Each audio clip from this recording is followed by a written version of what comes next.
তোমরা কিভাবে কুফরি করো, অস্বীকার করো, আল্লাহর সাথে নাফরমানি করো? কিভাবে করো? যে আল্লাহ তোমাকে, তুমি ছিলে মৃত্যু, তোমাকে আল্লাহ পাক জিন্দা করেছেন, এই জিন্দা থেকে আবার মৃত্যু করবেন, আবার মৃত্যু থেকে তোমাদেরকে জিন্দা করবেন, আবার সেই আল্লাহর কাছে তোমাদেরকে ফিরে আসতে হবে। সুতরাং মানুষ জন্মের পূর্বে সব মৃত্যু ছিল, একথা তো আজ বিজ্ঞানসম্মত কথা, বৈজ্ঞানিক সত্য কথা। মানুষ জন্মের আগে মৃত্যু ছিল। কিভাবে? মানুষের উৎপত্তি কোত্থেকে এলো? কোরআনে কারীম তা পরিষ্কার করে বলছে। তোমাকে কিভাবে সৃষ্টি করেছে তুমি দেখো।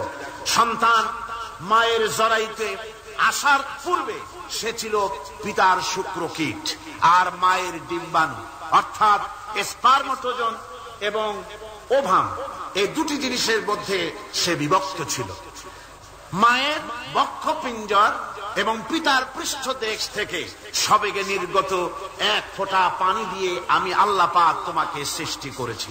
কোরআনে কারীম বলছে, হাল আতা আলাল ইনসানি হিনুম মিনাদ দাহরি লাম ইয়াকুন শাইআম মাযকুরা। মানুষের জীবনে কি এমন এক সময় এসেছিল না যখন সে উল্লেখযোগ্য বিষয় বস্তু হিসাবে পরিগণিত ছিল না?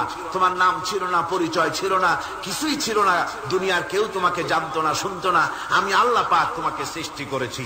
তুমি কোত্থেকে এলে? কোরআনে কারীম থেকে তা জেনে নাও। আল্লাহ রাব্বুল আলামিন বলেন, ইন্না খালাকনাকুম মিন তুরাবিন সুম্মা মিন নুতফাতিন সুম্মা মিন আলাকাতিন সুম্মা মিন মুদগা। আমি রব্বুল আলামিন তোমাকে সৃষ্টি করেছি, মাটির উপাদান দিয়ে তৈরি করলাম। মা বাপের, পুরুষের স্পার্মটোজন আর মহিলাদের ওভাম দুটোতে মিলে মায়ের গর্ভের ভিতরে নাপাক পানি ফোঁটাকে জমাট রক্তে পরিণত করে দিলাম। এই জমাট রক্তকে গোশত বানালাম, কচি কচি হাড় দিয়ে একটা বডি, একটা স্ট্রাকচার তৈরি করলাম। তারপরে ফাকাসাউনাল ইযামা লাহমা, গোশত দিয়ে, রগ দিয়ে, চামড়া দিয়ে সুন্দর করে ছাউনি দিয়া মায়ের গর্ভের ভিতরে আমি আল্লাহ রব্বুল আলামিন তোমাকে বানাইছি। মায়ের পেটের ভিতরে ফি কারারিম মাকিন, একটি সুরক্ষিত জায়গায় তোমাকে আমি রেখে দিলাম, যেখানে কোনো রোগ, কোন জার যেখানে পৌঁছতে পারবে না, কোন অসুবিধা হবে না। এমন একটা জায়গায়, এমন একটা ইন্টেনসিভ কেয়ার ইউনিটের ভিতরে রেখেছি। সুবহানাল্লাহ, একটা ইন্টেনসিভ কেয়ার ইউনিট যেখানে কোন রকমের কোন জার প্রবেশ করে বা করবার কোন ক্ষমতা নাই কারো। এমন একটা যে একটা প্যাকেট, সুন্দর একটা প্যাকেট, একটা কভারের মধ্যে তোমাকে তৈরি করা হলো মায়ের পেটের মধ্যে। তারপরে আজকে তুমি কুফরি করতেছো, আজকে আমাকে অস্বীকার করছো। ওই গর্ভের ভেতরে আমি ইচ্ছে করলে রক্তের পিণ্ডের আকারে মায়ের গর্ভ থেকে আবর্ষণ করে দিতে পারতাম, দুনিয়ার মুখ দেখতে পারতে না। মায়ের পেটের ভেতর থেকে মরা সন্তান হিসাবে বের করে দিতে পারতাম, বিকলাঙ্গ করে বের করে দিতে পারতাম, পঙ্গু করে বের করতে পারতাম। পারতেন না? আল্লাহ রাব্বুল আলামিন বলেন, কেমনে বানালাম? খালাকাল ইনসান, মানুষ আমি সৃষ্টি করেছি মায়ের পেটের ভিতরে বসে। যখন ক্ষুধার উদ্রেক হলো, রুহু যখন এসে গেল, ক্ষুধা লাগলো, খাবারের প্রয়োজন হলো, আমি কেমনে খাওয়ালাম? দুনিয়ার কোন মা বাপ, কোন নেতা, কোন ডাক্তার, কোন চিকিৎসা বিজ্ঞানী মায়ের পেটের সন্তানের খাবার সরবরাহ করতে পারে না। আল্লাহ পাক বলেন, তুমি কি খাবে? ব্যবস্থা আমি করেছি। মায়ের মাসিক অসুখকে বন্ধ করে দিয়ে মায়ের নাভির সঙ্গে তোমার নাভির সাথে তার লাগাইয়া দিয়েছি, আর ওই তারের মাধ্যমে রক্ত বের করে দিয়া মায়ের রক্ত দিয়ে তিল তিল করে তোমারে বড় করেছি। রক্তটা মুখে লাগাই নাই, মুখে লাগলে পরে নাপাক রক্ত, মুখটা নাপাক হয়ে যাবে। নাভির ভিতর দিয়ে পাস করে দিলাম, মুখটাকে পবিত্র রেখে দিলাম, যাতে করে দুনিয়ায় আসার পর আমার পবিত্র বানানো মুখখানা দিয়া এই দুনিয়ায় বসে তোমার আল্লাহর পবিত্র নামের জিকির করতে পারো। এমন সুন্দর করে মায়ের মায়ের পেটের ভিতরে তৈরি করলাম, হাত দিলাম, পা দিলাম, সুন্দর করে বানালাম, এমন নিখুঁত করে বানালাম, তাকায়া দেখো নিজের দিকে, সুন্দর করে বানালাম। এরপরে কি করলাম? সুম্মা নুখরিজুকুম তিফলা, বাচ্চার আকারে মায়ের পেট থেকে আস্তে করে বের করে নিয়ে আসলাম। সুবহানাল্লাহ বিহামদিহি, আস্তে করে মায়ের পেট থেকে নিয়ে এসেছি পৃথিবীর বুকে। পৃথিবীতে যখন আসলে তখন তোমার অবস্থাটা কি ছিল? ক্ষুধার যন্ত্রণায় যদি মরেও যেতে, কান্দা ছাড়া ভাষা নাই। ভাষা আছে? কোন হুঁশ ছিল আমাদের? কোন জ্ঞান ছিল? আল্লাহ রাব্বুল আলামিন বলেন, আল্লাহু আখরাজাকুম মিন বুতুনি উম্মাহাতিকুম লা তা'লামুনা শাইআ, মায়ের গর্ভ থেকে এমন অবস্থায় বের করে এনেছি যখন তোমার কোনো হুঁশ নাই, জ্ঞান নাই, কথা বলতে পারো না, পায়খানার ভিতরে পড়ে থাকো, ট্যাঁ করে, কান্দা ছাড়া পথ নাই, পানির পিপাসায় গলা শুকায় যায়, কান্দা ছাড়া পথ নাই, মনের তোমার মুখের কোনো ভাষা নাই কান্না ছাড়া।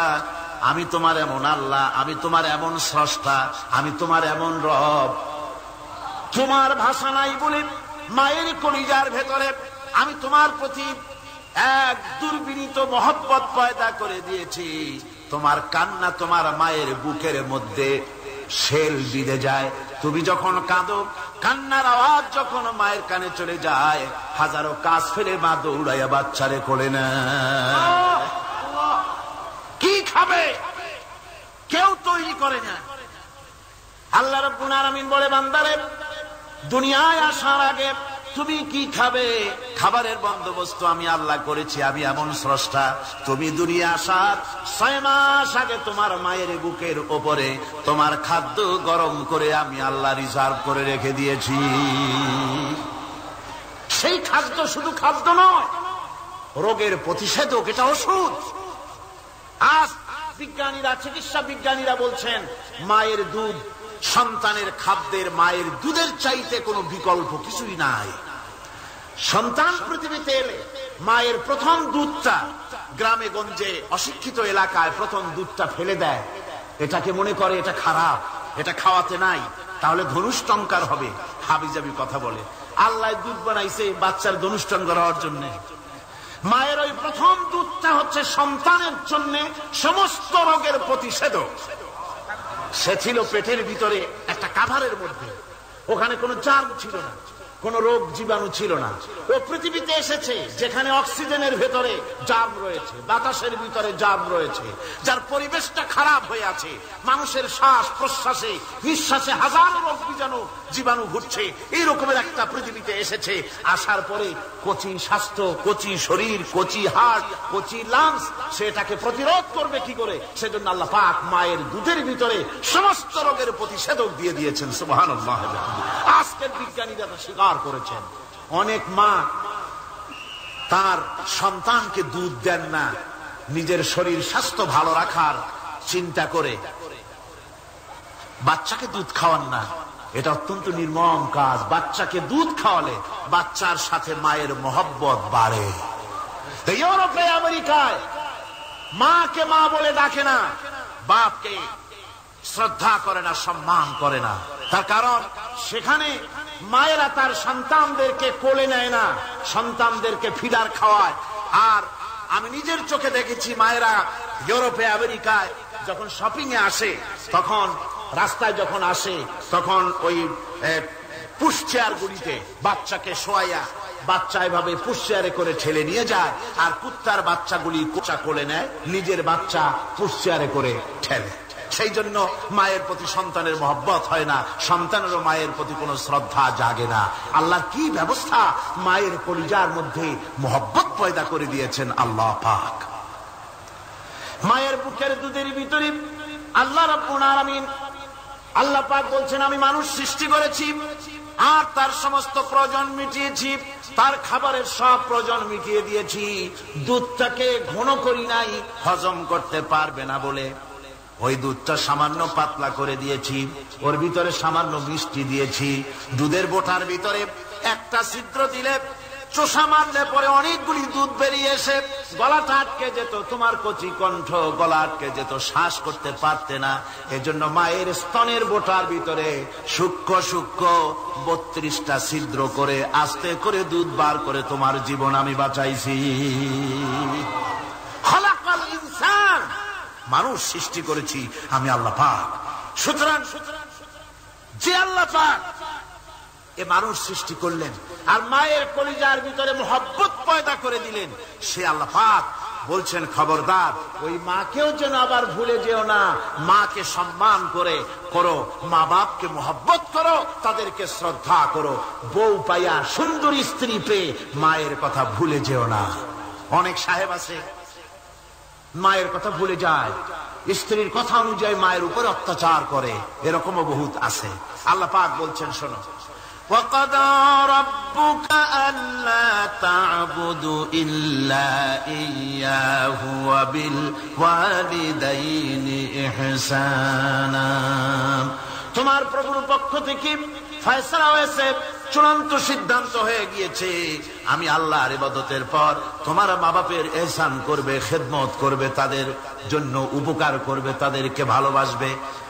আল্লাহ রাব্বুল আলামিন বলেন মা বাবার সঙ্গে কেমনে কথা বলবে, তাদের সাথে কিভাবে আচরণ করবে, আল্লাহ তাও শিখিয়ে দিয়েছেন। আল্লাহ পাক বলেন ওয়ালা তাকুল লাহুমা ওয়াকুল লাহুমা কাওলান কারীমা।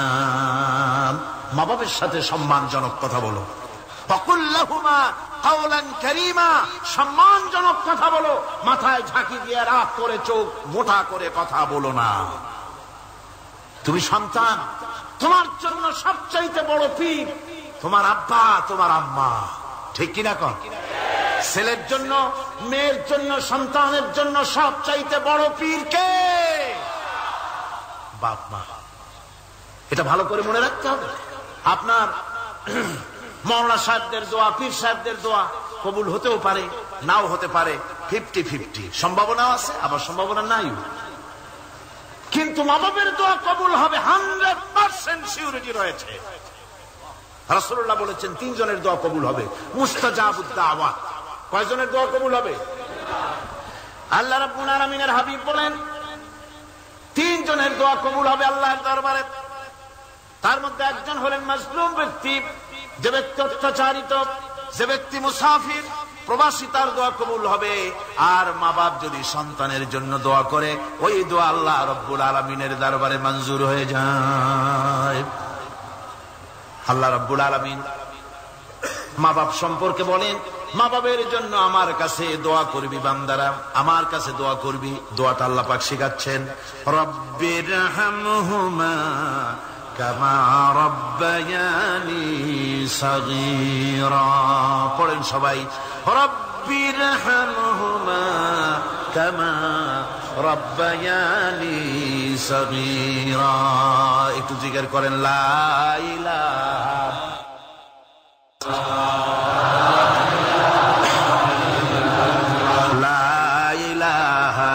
ইল্লাল্লাহ, লা ইলাহা ইল্লাল্লাহ, লা ইলাহা ইল্লাল্লাহ, লা ইলাহা ইল্লাল্লাহ মুহাম্মাদুর রাসূলুল্লাহ।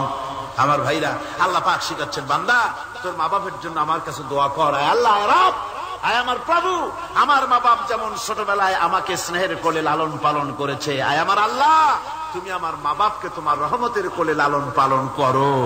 আল্লাহ শিখাই দিয়েছেন। আমার ভাইরা, প্রত্যেক নামাজের পরে এই দোয়াটা ভুলে যাবেন না। ভুলে যাবেন? ভুলে যাবেন? আমার ভাইরা, আমার বোনেরা, সবাই প্রত্যেক নামাজের পরে পড়বেন রব্বিরহামহুমা কামা রব্বায়ানি সাগীরা। এই দোয়া করতে কেউ ভুলে যাবেন না। আল্লাহ রাব্বুল আলামিন বলে বান্দারে, ওয়া ওয়াসাইনাল ইনসানা বিওয়ালিদাইহি ইহসানা হামালাতুহু উম্মুহু কুরহা ওয়া ওয়াদাতুহু কুরহা।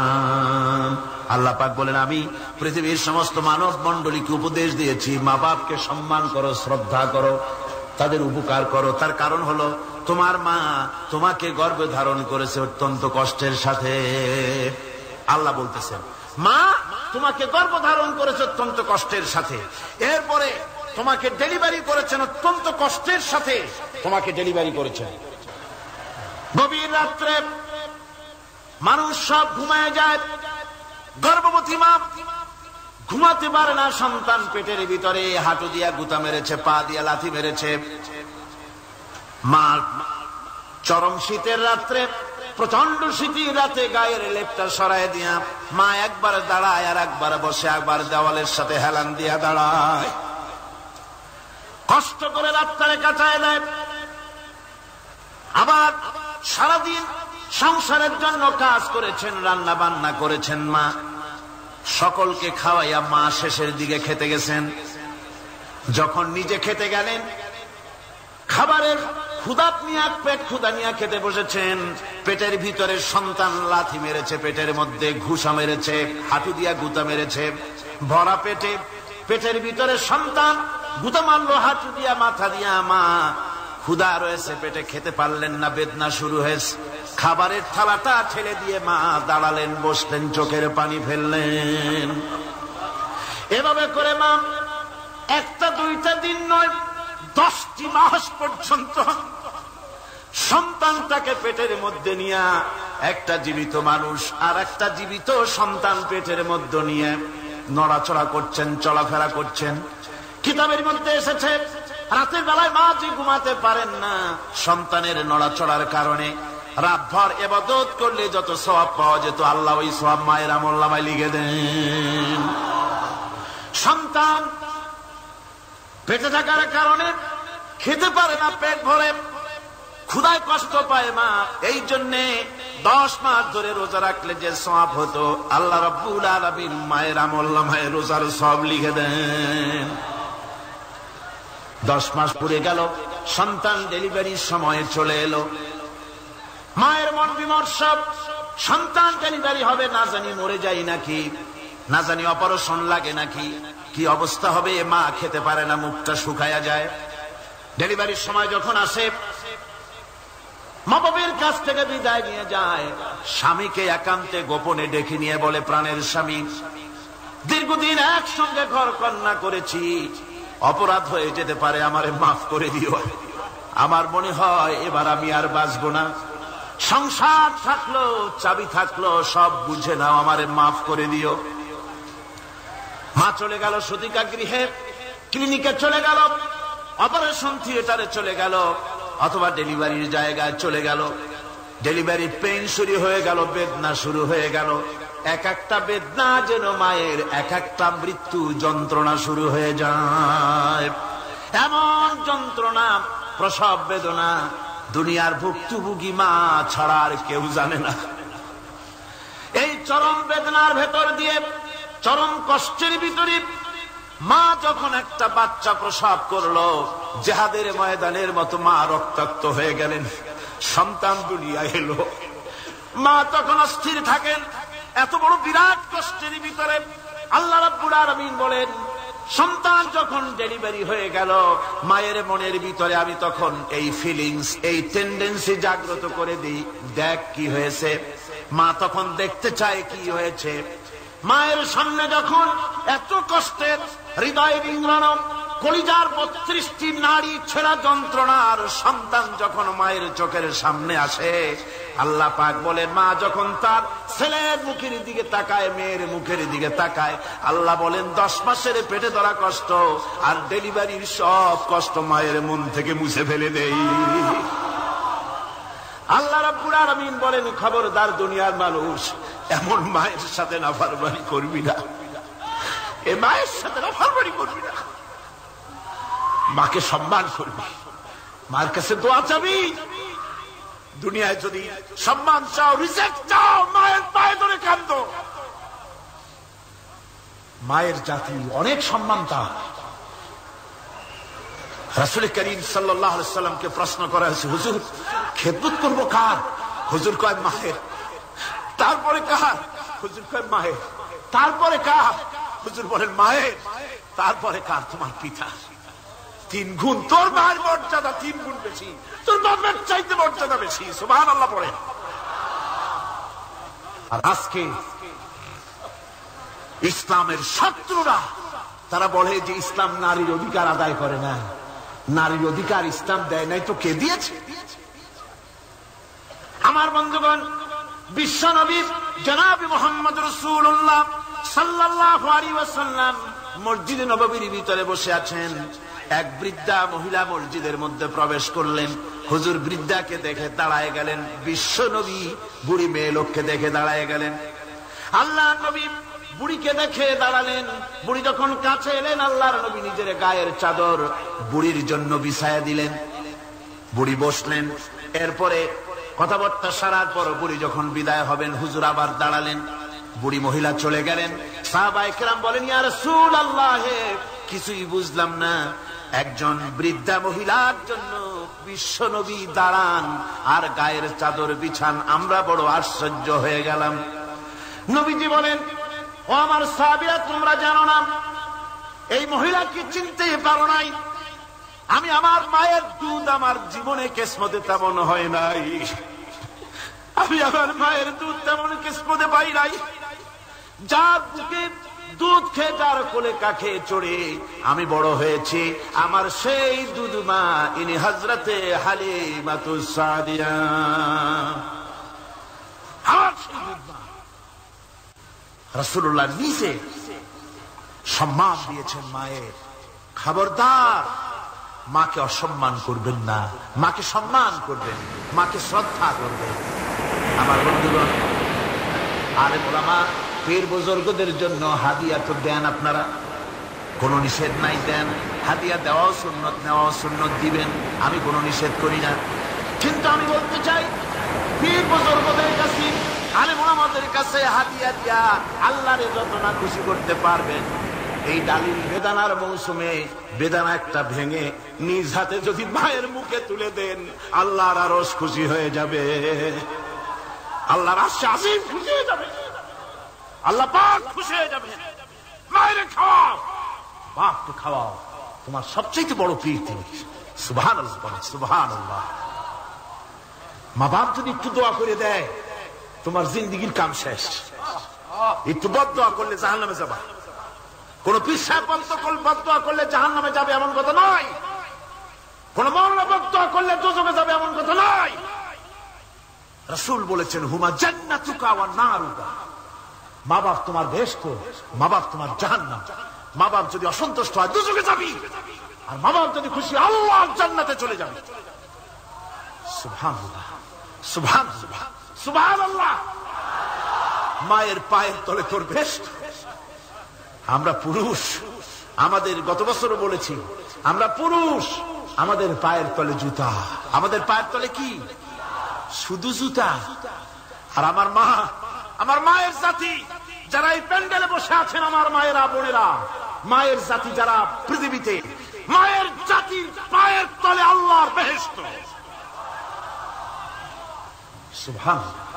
নারীর মর্যাদা ইসলাম দেয় নাই, কে দিয়েছে? আল্লাহ দিয়েছেন, আল্লাহ রাসূল দিয়েছেন। আমার বন্ধুগণ, হযরত বাইজিদ বুস্তামি, ছোট্ট বাচ্চা ছেলে, গভীর রাত্রে মা অসুস্থ, পানির পিপাসায় জেগে উঠেছেন। বাবারে, পিপাসায় শেষ হয়ে গেলাম, পানি দাও। ছেলে ঘরের ভিতরে পানি না পেয়ে বাইরে দৌড়াদৌড়ি করলেন।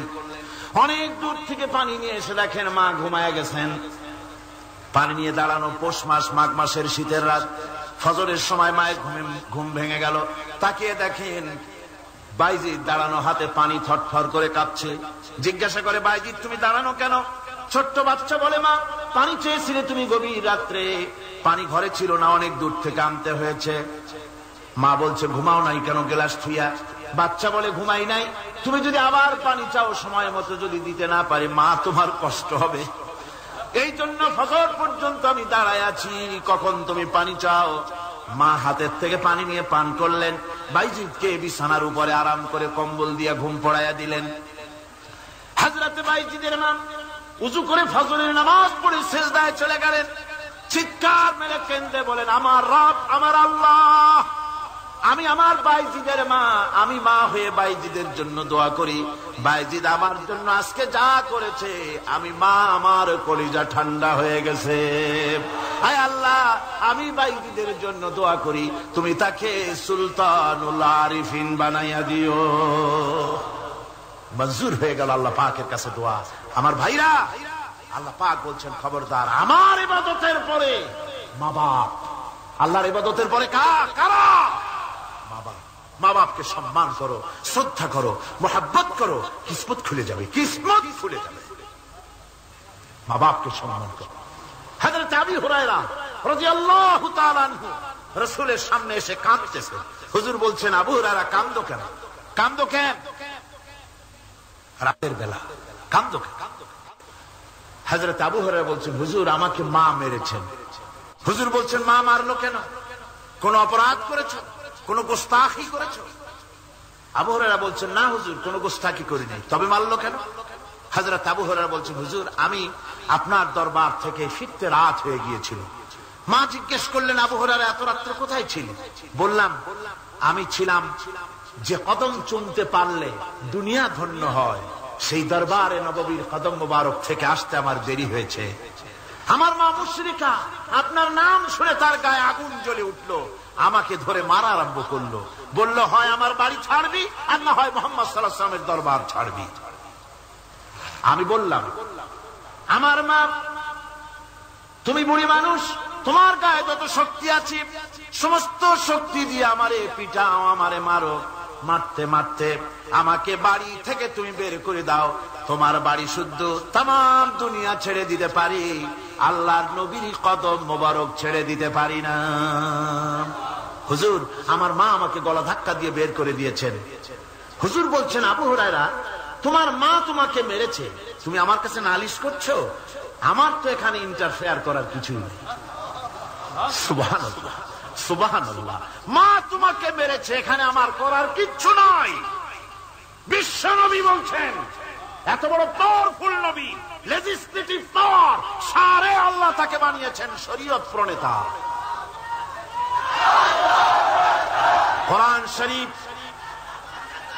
কোরআন শরীফে শুধু হালাল ও হারামের,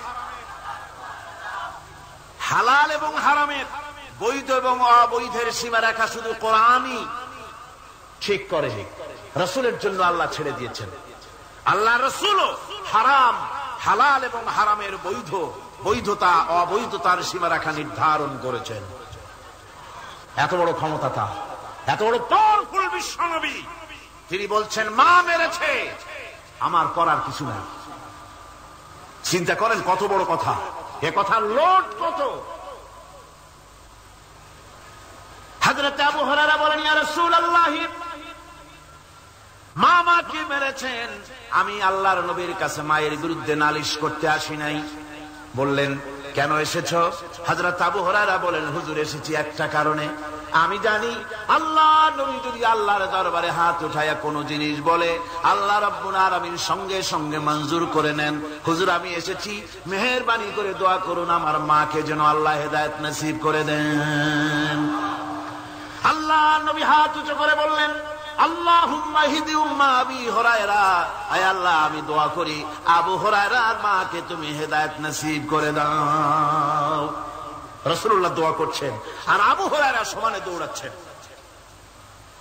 তিনি দৌড়াচ্ছেন, পিছন থেকে কয়েকজনে আবু হুরায়রার জামা টেনে ধরেছে, দৌড়ো। তাদের জানা আবু হুরায়রা খুব ভদ্রলোক মানুষ, কোন ঝড় ঝামেলার মধ্যে থাকে না, রাগ সাগ করে না, চিৎকার মারে না, দৌড় মারে না, এত ভদ্র শরীর, দৌড়ায় কেন? না জানি কোন বিপদ বুঝি ঘটে গেছে। পিছন থেকে জামা টেনে ধরে বলে, দৌড়াও কেন?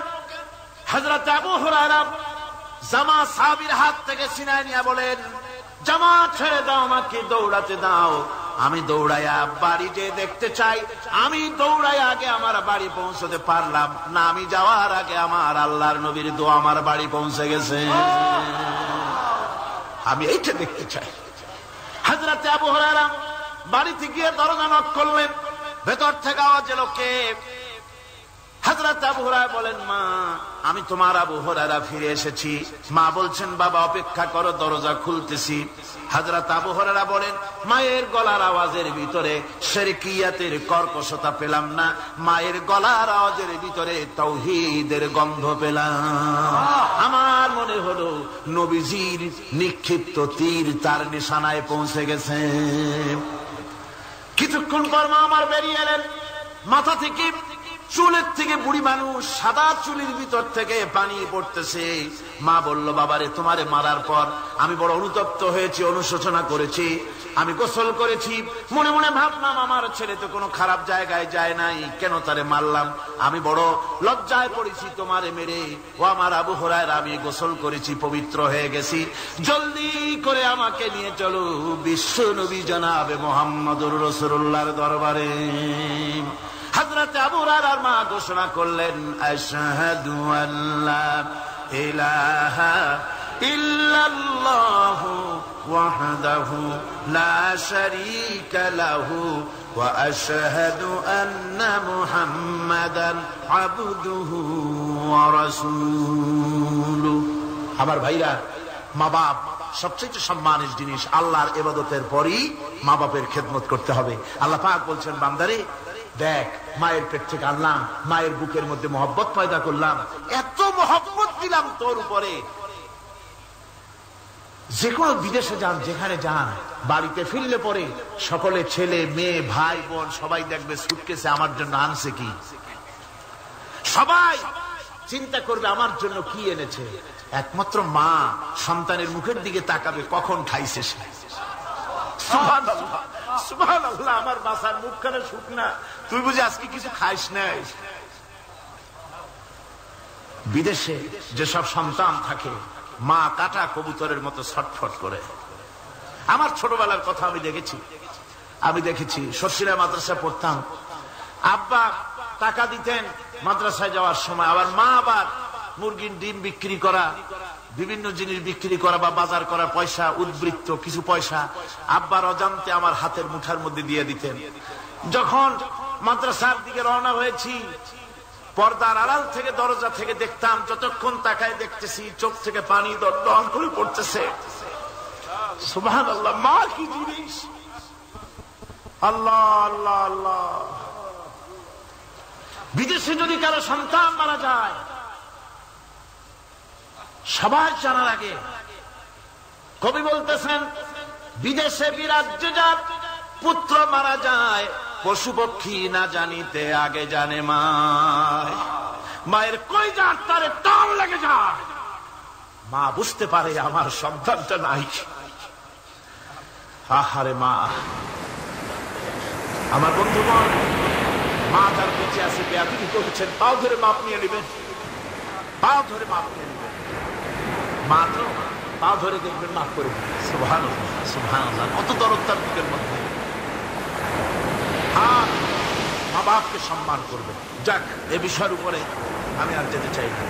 শুধু আমি আপনাদের বললাম, এই বিশাল জনতাকে বললাম, সবচাইতে বড় পীর আপনার জন্য আপনার মা বাপ। সবচাইতে বড় পীর কে? মা বাপ। সন্তুষ্ট করেন, রুজিতে অভাব ঘটবে না, কোন মাজারে গিয়ে সেজদা দেওয়া লাগবে না, আল্লাহর কসম, মাজারে যাই চাওয়া লাগবে না। মা বাপকে খেদমত করেন, মা বাপকে খুশি করেন, মা বাপকে খাওয়ান, হাদিয়া দেন। মা বাপ খুশি, রুজিতে বরকত হবে, ব্যবসায় বরকত হবে, ঋণগ্রস্ত থাকবেন না, সম্মান আল্লাহ বাড়াই দিবেন। সুবহানাল্লাহ বিহামদি, রাসূলুল্লাহর হাদিস। এই জন্য আমি অনুরোধ করব, মা বাপকে সম্মান করবে।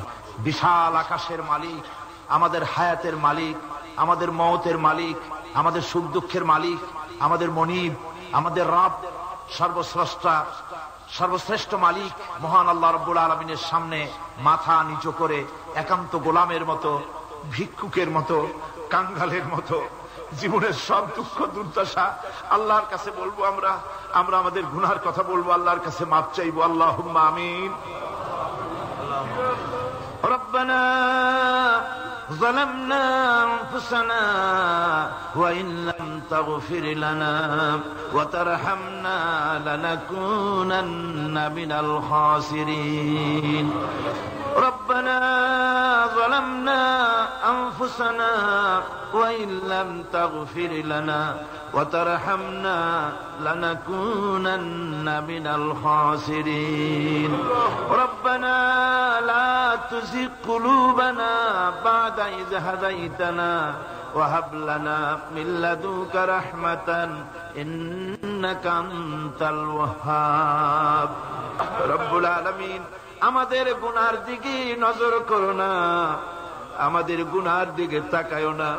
আমরা এত গুনাহ করেছি, সেদিকে তাকালে হয়তো রহমত করতে ইচ্ছে করবে না। আয় আল্লাহ, আমাদের গুনার দিকে তাকায়ো না, আমাদের চোখের দিকে তাকাও, আর আমাদের মুখের কাকুতি মিনতির দিকে তাকায়া আমাদের জিন্দেগির গুনাহ আল্লাহ মাফ করে দাও। রব্বুল আলামিন, এই 5 দিন তাফসীর করতে গিয়ে যদি কোনো ভুল আমি করে থাকি, আয় আল্লাহ, আমি মানুষ, ইলম কালাম নাই, আমি যদি কোনো ভুল করে থাকি আল্লাহ তুমি দয়া করে আমাকে মাফ করে দাও। কোনো ভুল কথা যদি বলে থাকি তোমার বান্দাদের স্মৃতি থেকে তা মিটাইয়া দাও। আয় আল্লাহ, হক কথা যা বলেছি, কোরআনের কথা, হাদিসের কথা, তিলাওয়াত যা হয়েছে, জিকির আজকার হয়েছে, আল্লাহ এতে তুমি খুশি হয়ে যে সওয়াবটুকুন দিবে, আল্লাহ দয়া করে সওয়াবটুকুন সরওয়ারে কায়নাত আশরাফুল আম্বিয়া সাইয়্যিদুল মুরসালিন রাহমাতুল লিল আলামিন জনাবে মুহাম্মদুর রাসূলুল্লাহ সাল্লাল্লাহু আলাইহি ওয়াসাল্লামের রূহ মুবারকে পৌঁছায়া দাও। রব্বুল আলামিন, তাম পৃথিবীর মাটির নিচে যত মুমিন মুমিনাত শুয়ে আছে আল্লাহ তাদের আরো আর পরে সওয়াব পৌঁছায়া দাও। রব্বুল আলামিন, আমরা বড় গুনাহগার। এই মুহূর্তে মনে পড়ে গেল আমাদের আব্বাজানের কথা, আমাদের মার কথা মনে পড়ে গেল। আল্লাহ, আয় আল্লাহ, আমাদের আব্বাজান যারা কবরে চলে গেছে আমাদের জন্য কত কষ্ট করেছেন, আল্লাহ বাপজানের কবরটাকে বেহেশত বানাইয়া দাও। রব্বুল আলামিন, আব্বার কথা কি বলা যায়? আমাদের মানুষ করার জন্য কত কষ্ট করেছেন, কত মিথ্যা মামলা করেছেন, কত বাড়ি ঘর করে গেছেন আমাদের জন্য। একটা পয়সা নিয়ে যান নাই, কিছু নিয়ে যায় নাই, খালি হাতে চলে গেছে। আল্লাহ বাপজানের কবরটা বেহেশত বানাইয়া দাও। রব্বুল আলামিন, জনম দুঃখিনী মা, আমাদের মা যাদের বিদায় হয়ে গেছে আল্লাহ বেহেশতের বাগান বানাইয়া দাও কবরটারে। আল্লাহ কবরগুলিকে জান্নাতুল ফেরদাউস বানাইয়া দাও। রব্বির হামহুমা কামা রব্বায়ানি সগীরা, রব্বির হামহুমা কামা রব্বায়ানি সগীরা। আল্লাহ রব্বির হামহুমা, তুমি তো রহমান, রব্বায়ানি সগীরা, তুমি জব্বার, আল্লাহ তুমি সত্তার, আমাদের দিকে তুমি মুহাইমিন, তুমি মুমিন, তুমি মুতাকাব্বির, তুমি সত্তারুল উয়ুব। আল্লাহ আমাদের দিকে তাকাও, আমাদের দিকে তাকাও। আয় আল্লাহ, এইভাবে করে মায়ের কাছে দাঁড়ায়া যদি মা মা বলে যদি কাঁদতাম, এমন নিষ্ঠুর মা নাই যে কোলে না নিয়ে পারে। আল্লাহ, মায়ের চাইতে লক্ষ গুণে মায়া তোমার বেশি, আমাদেরকে রহমতের কোলে টেনে নাও। আয় আল্লাহ, যত মানুষ মাহফিলে হাত উঁচু করছে, যত গুনাহ আছে আজকের মাঠ থেকে কেউ যেন গুনাহ নিয়ে বাড়ি না যায়। আল্লাহ, আমাদের শিরক গুনাহ মাফ করো, আমাদের বেদাতের গুনাহ মাফ করো, চুরি ডাকাতির গুনাহ মাফ করো, মানুষ হত্যা করার গুনাহ মাফ করো, জেনা করার গুনাহ মাফ করো। আমাদের বিদায় হয়ে গেছে আল্লাহ রব্বুল আলামিন, বাংলাদেশ আমাদের প্রিয় জন্মভূমি, আল্লাহ কবরগুলিকে জান্নাতুল ফেরদাউস বানাইয়া দাও। রব্বির হামহুমা কামা রব্বায়ানি সগীরা। রব্বুল আলামিন, আমাদের দোয়া তুমি কবুল করো আল্লাহ। দোয়া আল্লাহ আমাদের কান্নার আওয়াজ তুমি শোনো আল্লাহ, কিচ্ছু নাই কান্না ছাড়া আমাদের কাছে। আল্লাহ এই মাহফিলে যত যুবক এসেছে, আমাদের দেশের যুবকদের চরিত্র শেষ হয়ে যাচ্ছে আল্লাহ, সব যুবকদের জন্য দোয়া করি আল্লাহ, যুবক ছেলেদেরকে ইসলামী আন্দোলনের জন্য খালিদ বিন ওয়ালিদ বানায় দাও। এই মাহফিলে যত যুবক এসেছে আল্লাহ, সব যুবকদেরকে ইসলামী আন্দোলনের কর্মী বানায় দাও। আয় আল্লাহ বাংলাদেশের সেনাবাহিনী, বাংলাদেশের বিডিআর তোমার দরবারে মঞ্জুর করো, তাদের সিনায় হিম্মত দাও। বাংলাদেশের পুলিশ বাহিনী ইমাম দিয়া কলজেটারে ভরে দাও। বাংলাদেশের সেনাবাহিনী, air force, land force, BDR, police, এদের কলিজায় এত বড় ইমাম দাও যে ইমানের জোরে বাংলাদেশের প্রতি ইঞ্চি জমিন রক্ত দিয়ে হেফাজত করতে পারে।